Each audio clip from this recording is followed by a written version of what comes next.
Jadi Nabi Musa alaihi salam meneruskan perjalanan, berjalan dan mencari Nabi Khidir alaihi salam.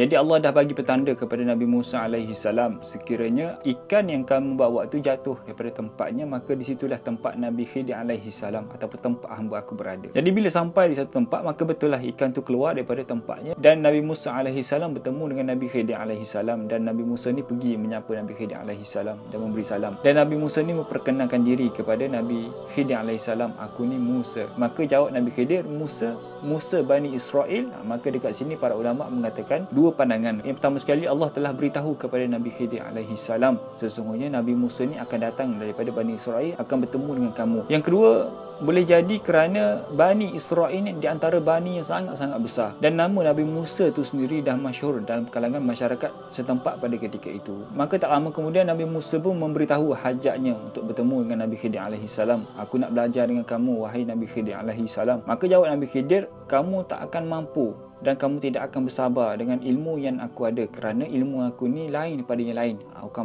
lebih kurang macam itulah dialog di antara Nabi Khidir dan Nabi Musa alaihi salam. Maka insya-Allah aku boleh sabar dan aku boleh bertahan dengan ilmu yang kamu akan ajarkan kepada aku. Maka mereka pun setuju di antara satu sama lain, dengan syarat Nabi Musa ni tak boleh untuk membantah, tak boleh untuk mempersoalkan apa sahaja yang Nabi Khidir alaihi salam lakukan, dan Nabi Musa pun setuju.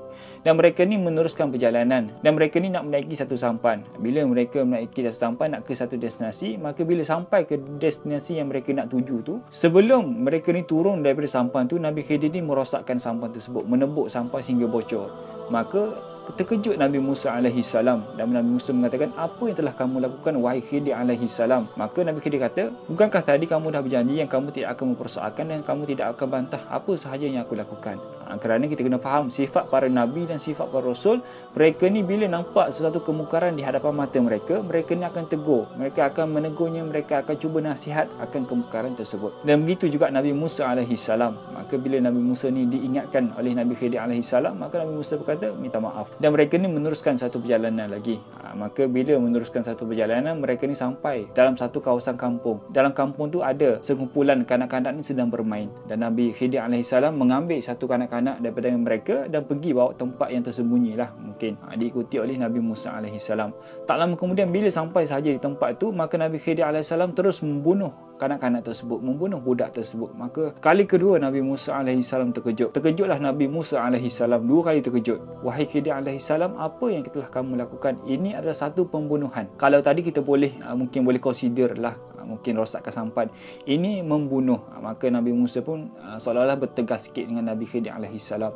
Maka kata Nabi Khidir, bukankah kamu telah berjanji yang kamu tidak akan mempersoalkan dan kamu tidak akan membantah apa sahaja yang aku lakukan? Maka tersentak sekali lagi Nabi Musa alaihi salam dan meminta maaf kepada Nabi Khidir alaihi salam. Bila Nabi Musa ni meminta maaf kali yang kedua, maka kata Nabi Khidir alaihi salam, ini kali terakhir. Ini kali terakhir. Sekiranya sekali lagi kamu mempersoalkan, kamu membantah apa yang aku lakukan, maka kita berpisah. Maka Nabi Musa alaihi salam pun mengiyakan, kerana dah dua kali lah kot, takkan kali ketiga dia akan lupa apa yang telah dijanjikan di antara mereka berdua. Maka mereka pun berjalan. Maka mereka sampai satu kawasan, sampai satu kampung yang mereka ni nak minta makanan dalam kampung tersebut dengan orang setempat di kampung tersebut. Kerana orang-orang dulu bila ada orang yang bermusafir, maka boleh untuk mereka pergi ke rumah orang untuk minta makanan, boleh, tidak ada masalah untuk orang dulu. Memang perbuatan itu, memang amalan itu diamalkan oleh masyarakat yang terdahulu. Maka mereka sampai di satu kampung dan mereka pergilah minta makanan ke rumah-rumah. Rupa-rupanya satu kampung tu kedekut, satu kampung tak nak bagi mereka berdua makanan, dan mereka pun terus pergi. Dan mereka nampak ada satu rumah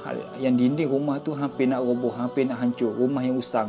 Dan Nabi Khidir alaihi salam tanpa melengah panjang, Nabi Khidir memperbetulkan dinding tersebut, dinding rumah, membaiki dinding rumah sehingga jadi cantik. Dalam keadaan Nabi Khidir ni sedang membaiki rumah sampai jadi cantik, Nabi Musa ni hairan dan mempertanyakan dan mempersoalkan Nabi Khidir alaihi salam, wahai Khidir alaihi salam, kenapa kamu memperbaiki rumah orang ini, sedangkan mereka ni kampung ni, ataupun sedangkan mereka satu kampung ni semua yang kedekut, kenapa kamu nak baiki dinding rumah mereka? Maka jawab Khidir alaihi salam, kita berpisah. Simple, kita berpisah. Tetapi sebelum Nabi Khidir dan Nabi Musa ni berpisah, Nabi Khidir ni menjelaskan kepada Nabi Musa alaihi salam apa sebenarnya yang berlaku daripada awal sampai ke akhir. Yang pertama kali kata Nabi Khidir alaihi salam, sampan yang aku pecahkan, sampai yang aku rosakkan kerana akan datang lepas itu akan datang satu kerajaan yang sangat zalim, yang mereka ni akan rampas segala sampan-sampan yang elok. Jadi aku pecahkan sampan itu supaya sampan itu tidak dirampas oleh mereka. Yang pertama.